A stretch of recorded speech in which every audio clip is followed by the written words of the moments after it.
Hello friends, welcome back to my channel job hunt with Swati. आज मैं आप लोगों के लिए नई जॉब अपॉर्चुनिटी लेकर के आई हूँ। ये अपॉर्चुनिटी आई हुई है टीम 91 की तरफ से। टीम 91 क्या है? ये एक ऑनलाइन कंसल्टेंसी कह सकते हैं, जो कि ग्लोबली काम करती है, ग्लोबली वर्क करती है और इंटरनेशनल लेवल पे जो कंपनीज हैं उनके लिए ये हायरिंग करती है। ठीक है, चलिए देख लेते हैं कि किस पोस्ट के लिए ये हायरिंग कर रही है और कितनी सैलरी आपकी रहने वाली है।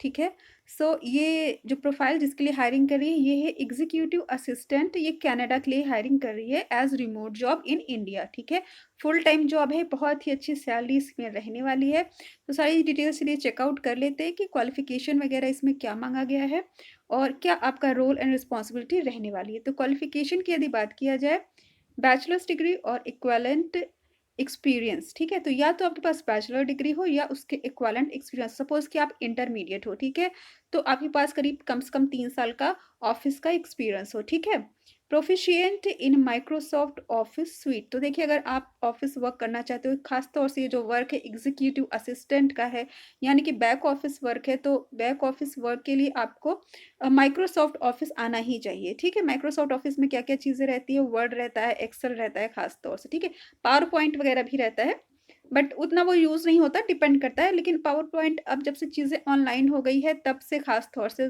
यूज़ भी होने लगा है।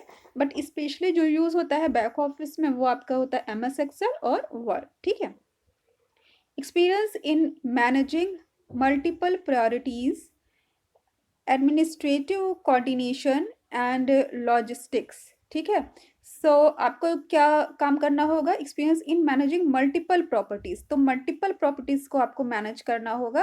वो एडमिनिस्ट्रेशन से रिलेटेड हो सकती है, मतलब एडमिनिस्ट्रेटिव कोऑर्डिनेशन, यानी कि आप का कोऑर्डिनेटर का वर्क रहने वाला है। ठीक है, जैसे कि जो भी काम हो रहा है अपने सीनियर्स तक उसको कन्वे करना, या सीनियर्स की जो भी बातें हैं वो उसको जनरलाइज करना, मतलब कि उस पर काम करना। ठीक है, काम करवाना, ये मेन कोऑर्डिनेटर का वही वर्क होता है। ठीक है, जिसे आप मीडिएटर कह सकते हो, तो वही वर्क होता है कोऑर्डिनेटर का। ठीक है, एंड लॉजिस्टिक्स। लॉजिस्टिक्स तो मोस्ट प्रोबेबली आपकी लॉजिस्टिक कंपनी हो। ठीक है, अब जाते हैं well organized, detail oriented, ability to multitask with great follow up skill। ठीक है, ये सब आपका वर्क रहने वाला है, जो भी रहेगा आपको बता दिया जाएगा। ठीक है, strong written and verbal communication skill. Obvious सी बात है, कनाडा के लिए हायरिंग हो रही है तो आपकी रिटन एंड वर्बल दोनों कम्युनिकेशन अच्छी होनी चाहिए। ठीक है, और अब बहुत कॉमन सी हो गई है ये चीज़ कि इंग्लिश में आपकी रिटन वर्बल कम्युनिकेशन अच्छी होनी चाहिए, बहुत कॉमन स्किल है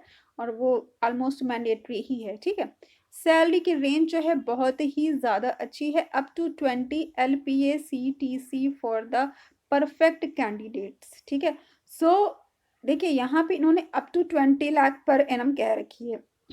सपोज कि आपके पास कम से कम जैसे कि 3 साल का एक्सपीरियंस है। ठीक है, और बहुत अच्छी कंपनी का है। ठीक है, आपने इंटरनेशनल लेवल पे काम किया है, मल्टीनेशनल कंपनी में काम किया है, तब आपकी 20 LPA तक जा सकती है। अदरवाइज आपकी कुछ कम भी हो सकती है। ठीक है, इन्होंने 20 लाख तक कह रखी है अगर डिजर्विंग कैंडिडेट हो। इन्होंने कहा है परफेक्ट कैंडिडेट, अगर आप परफेक्ट हो इस प्रोफाइल के लिए। ठीक है, आपके पास अच्छा खासा एक्सपीरियंस है, आपकी कम्युनिकेशन अच्छी है, अच्छी कंपनी में काम करने का एक्सपीरियंस है, तब आपकी 20 LPA तक हो सकती है। ठीक है, अगर आप फ्रेशर हो, ठीक है, देखिए यहाँ पे एक्सपीरियंस की यदि बात करें तो इन्होंने कहा experience in managing multiple priorities. ठीक है, तो आपके एक्सपीरियंस की इन्होंने देखिए वैसे तो बात नहीं कह रखी है कि 1 साल का हो या 2 साल का हो, लेकिन कहीं ना कहीं इन्होंने जिक्र कर दिया experience in managing multiple priorities, administrative coordinator and logistics. ठीक है, तो आपने कहीं पर भी अगर ऑफिस जॉब कर रखा है,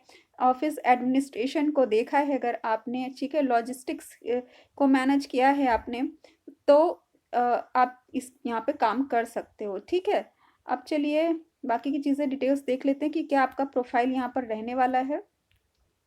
ओके, रिस्पॉन्सिबिलिटी। रिस्पॉन्सिबिलिटी आपकी रहने वाली है कैलेंडर मैनेजमेंट फॉर एग्जीक्यूटिव्स।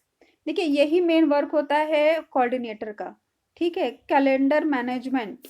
ठीक है, कि मतलब साल भर में मतलब क्या क्या काम होने हैं। ठीक है, वो सारा पूरा डिटेल आप जो आपके सीनियर हैं, जो हेड हैं, उनसे ले करके नोट डाउन करना और उस काम को करवाना, ठीक है? तो आपका मीडिएटर का वर्क होता है अपने सीनियर से काम लेना और अपने मतलब काम लिखवाना और अपने जूनियर तक उसको काम करवाना या उनके बात को जूनियर्स तक कन्वे करना। ये मेन होता है काम कोऑर्डिनेटर का।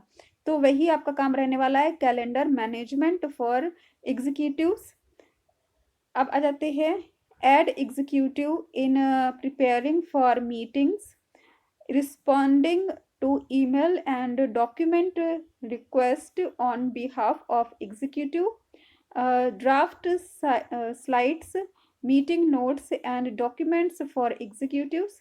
ठीक है, आपकी जो टाइमिंग रहने वाली है, the candidate must be available for meeting until 1 AM, ठीक है, IST Monday to Friday and even beyond that in the case of important meeting। तो आपको जो ओकेजनली मीटिंग होती है उसमें आपको रहना पड़ेगा।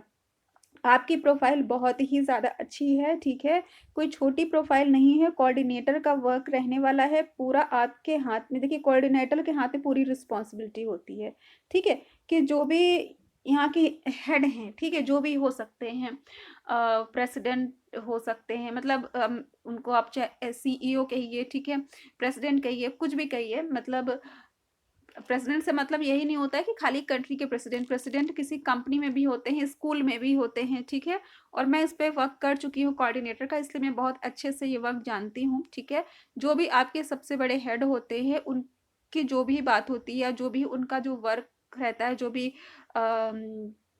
पूरा मतलब साल भर का जो कैलेंडर रहता है कि क्या करना है, ठीक है, उसकी डिटेल आपको लेनी होती है और आपको एग्जीक्यूटिव से वो काम कराना होता है या उनको बताना होता है कि आपको ये काम करना है। तो आपका मीडिएटर का वर्क रहने वाला है, ये बहुत ही बड़ी प्रोफाइल होती है, सारी रिस्पॉन्सिबिलिटीज आप पर रहती है, ठीक है। भले ही इन्होंने नाम दे दिया एग्जीक्यूटिव असिस्टेंट का, बट एक्चुअली इसका नाम होता है आपका एडमिनिस्ट्रेटिव असिस्टेंट या कोऑर्डिनेटर, ठीक है। और मैं इस प्रोफाइल पे काम कर चुकी हूँ, काफ़ी रिस्पॉन्सिबिलिटी वाला काम होता है आपका, इसलिए सैलरी बहुत ही अच्छी है। और अगर आप कनाडा की किसी कंपनी के लिए आप काम कर रहे हो, ठीक है, हालांकि ये हायरिंग जो हो रही है इंडिया से हो रही है, इंडिया के लिए हो रही है, ऐसा नहीं कि आप डायरेक्ट कनाडा के ही जो इनके CEO वगैरह डायरेक्ट उन्हीं से जुड़ जाओगे। हर चीज़ का एक अलग अलग ब्रांच होता है, ठीक है, या कह सकते हैं उसको, मुझे नाम याद नहीं आ रहा है, फ्रेंचाइजी होती है, ठीक है।